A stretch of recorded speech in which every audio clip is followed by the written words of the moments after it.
Hey everyone, Ben here and welcome to Motivation to Invest. Mohnish Pabrai is an Indian-American investor who was widely influenced by the legendary Warren Buffett's value investing style. He's worth an estimated $100 million and is the founder of Pabrai Investment Funds. So in this video, I'm going to reveal Mohnish Pabrai's top 3 rules for investing success. Be sure to watch this video to the end. There's an incredible investing analogy about a theatre which is on fire, and I think you guys will find this really powerful. It definitely helped to clarify my mindset with regards to investing and improve my own investing skills. So I think you guys will find it really valuable. If you do appreciate videos like these, then feel free to give this video an early thumbs up. That helps out tremendously with the channel. If you're new around here and you haven't subscribed yet, feel free to join the investing family by hitting that subscribe button and turning that notification bell on. Usually on this channel, we focus on investing tips, strategy, and deep dive stock analysis. So we're not really a trading channel, but we focus on deep dive valuation of long-term compounding companies. So with that being said, let's dive in. So kicking things off at rule number 1 is focus on long-term compounders rather than just cheap buys. Now this philosophy is very similar to Warren Buffett 2.0's philosophy after he was introduced to his business partner Charlie Munger, who taught Buffett a few things, and one of them is that it's better to buy a wonderful company at a fair price than a fair company at a wonderful price. So cheaper is not always better in the stock market. So over to you, Mohnish. No, it doesn't so much change how you value businesses. I think the difference is that instead of buying a business that is undervalued, maybe 50% off or 60% off from what its intrinsic value is, you focus more on long-term compounders and businesses that can grow and scale over time. So instead of just buying what I had done for a long time, which is discounted pies, the focus changes to growing pies. And growing pies, you may have to sometimes pay a bit more for them because usually they're recognized as better businesses.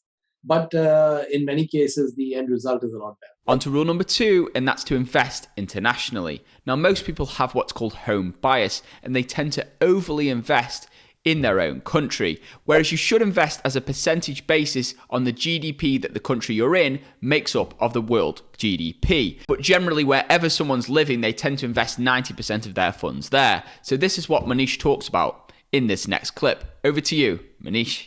I think one of the issues I was facing in the last few years is I was finding it difficult to find businesses to invest in the United States.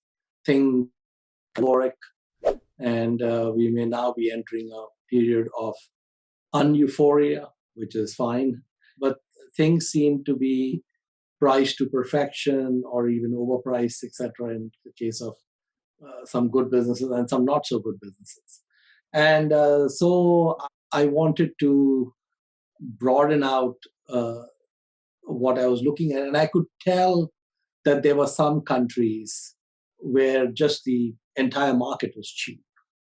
And these were places that people were not interested in investing in equities. Things like places like Japan, Korea, Turkey, and so on.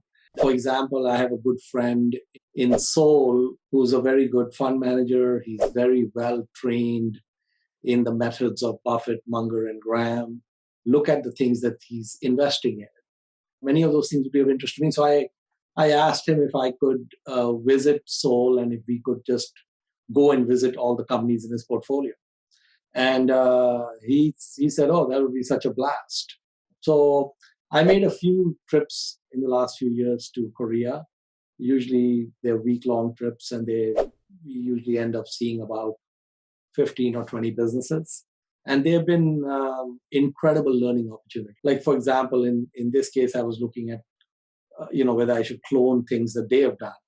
Cloning is a very powerful model because it's already been through one set of filters and such. And similarly, in Turkey, there's a very good friend of mine who is a smart investor. He's more Graham than Munger, and I'm trying to transition him from Graham to Munger. It's the same in Korea. Because these markets are so cheap, it becomes very tempting to just look at, things that are trading at 3 times earnings and such, and not really focus on the better businesses that may be at 8 or 9 times earnings. So these last few years, I made several trips in these countries, and I met dozens of businesses, and we've got investments in Turkey and in Korea now, and we like those. And on to my favorite investing rule, number 3, and that is the theatre investing analogy. So this is basically Mohnish Pabrai's contrarian investing strategy. So this is to buy when everybody else is selling, and this is to be fearful when others are greedy, and greedy when others are fearful. So in this next clip, Mohnish Pabrai discusses why he was buying commercial real estate when everybody was selling it during the global lockdown in 2020. Over to you, Mohnish. The market is like a theater. And in the theater, the rule is that every seat has to be occupied.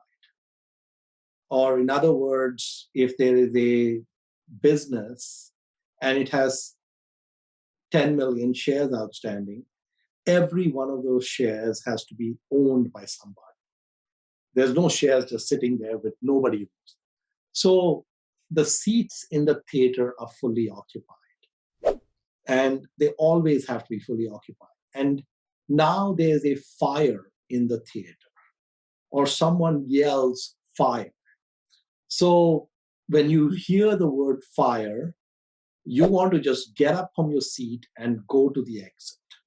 You don't want to really ask any questions, whether there's a real fire or a fake fire. You just say, I am out of here. But there's a rule in this theater, which is different from the other theaters, that you can only leave your seat if you find somebody else to take your seat, because that share has to be held by someone, right? So it's not like you can just leave the theater and the seat will be empty. No. The rule is you can leave the theater, but you need to find somebody outside who will come and sit inside the theater. And so, you go outside the theater and say, listen, it's okay. The movie is great. There's a little bit of fire and there's some smoke, but don't really worry about it. It's really probably nothing. But I'm giving you my ticket, which cost me $10. Please, you can have it for 50 cents. Do you want to take it? And the guy says, not really. He says, listen, please take it for 25 cents. Okay, so there's a clearing price for the ticket, because you can't leave till somebody sits in your seat. And so now we will answer the question on Seritage at some point when I don't own it. Okay, sometime in the future I will not own it. I would just say that before COVID, Seritage was trading at $35 or $40 a share. And there was suddenly a fire. And instantly the stock went to $6 to $9 a share. So that was the price at which somebody else was willing to buy that seat, me being one of them. You don't need to have an opinion on most of these securities. In fact, I would say you don't need to have an opinion on 99% of them. The first thing I would do is try to figure out what are the parts of the world that I understand. What's my circle of competence? Do I understand, the banking sector really well? Or do I understand Apple really well? What do I understand really well? If you understand something really well, by definition, you would know what that business is worth. And then you know what it's worth and you know what it's being priced at. And you can see whether there's a delta between the two. So I would not focus on, looking at this whole great, big, wide world. I would just look at, things that you know about, things that you understand, products that you use, just things around you that make sense. You read the newspaper, something intrigues you about something, and you dive in and dig in and then take it from there. So that's how I would go about it. I would not really try to complicate it more than that. Okay, so I hope you guys found that valuable. Please do comment your thoughts below. Which was your favorite investing tip for success. So comment your thoughts below. If you did find value in this video, feel free to give it a big thumbs up, helps out tremendously with the channel. If you haven't subscribed yet, feel free to join the investing family for more investing tips, strategy, and deep dive stock analyses, of which I'm investing my own money into. So if you're interested in that, feel free to hit that subscribe button and turn that notification bell on. And if you do want to know in real time exactly which stocks I'm personally buying, selling, and access my entire portfolio, and join a thriving community of the finest investors on the internet, then feel free to check out that first link in the description below for the VIP membership group. With that being said, I hope you guys have an incredible day, and I'll see you in my next video. Invest safe.